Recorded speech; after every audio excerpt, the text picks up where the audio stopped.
Okay, so first we're going to talk about generator training. And again, this is the 2017 Mini Winnie. Okay, so what we would do, this is your control panel for this RV.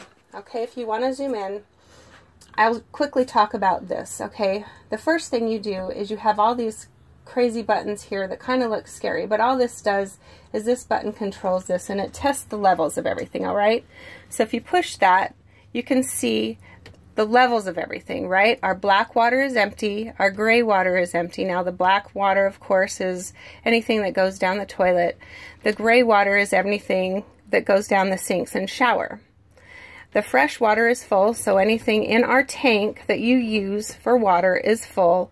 Your gas is full, which is the propane is full, and the battery has a full charge. So anything that is running without the generator, which is lights mainly, is full. Okay, and that's how you test your levels. All right, so back to generator training.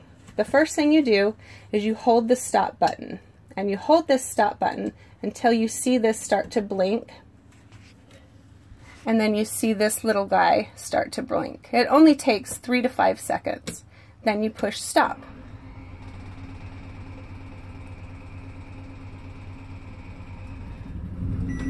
And you hold it until it starts. Can you hear that? And it's on. This tells you the amount of hours that is running, that it has ran. Okay, so this is what we start off before your trip, and this is when the end of your trip is how many hours. It tells us how many hours you use the generator.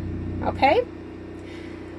Now, to keep in mind, the generator is what gives you power to the RV if you're not hooked up to any campsites. So the microwave, the TVs, they're not going to work. The air conditioner, nothing is going to work without the generator. Any outlets, anything that plugs in, like that requires power, like in your house, is not going to work without the generator. The only time that it doesn't work without the generator is if you're plugged in to an RV campsite. Okay, so we'll talk about that in a minute. So if you are don't use it while you're driving down the road, but if you are hungry on your long road trip, pull over to a rest stop, flip on the generator, cook some mac and cheese or whatever, and you'll be golden. Turn the generator off and you'll be set. Okay? Now some campsites have generator hours, so please be aware of that. Usually it's 10 o'clock at night that you need to turn it off.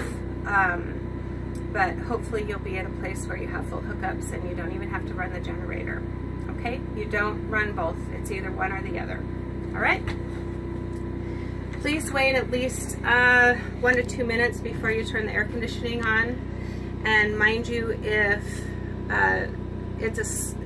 you have several things running at once, so for instance the air conditioning, your wife's in there going to run a blow dryer, you might blow a circuit breaker, or if you run the microwave and the air conditioning, you know, it's a power surge, so you have to be aware of what everything you're running at once. Okay, so you just be aware of that.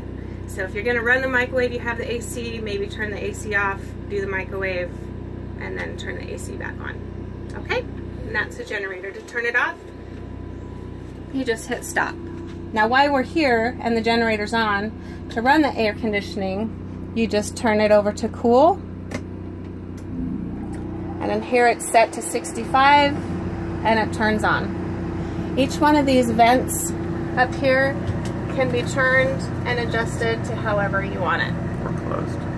Or closed to set air to wherever you want it directed. Okay? The fan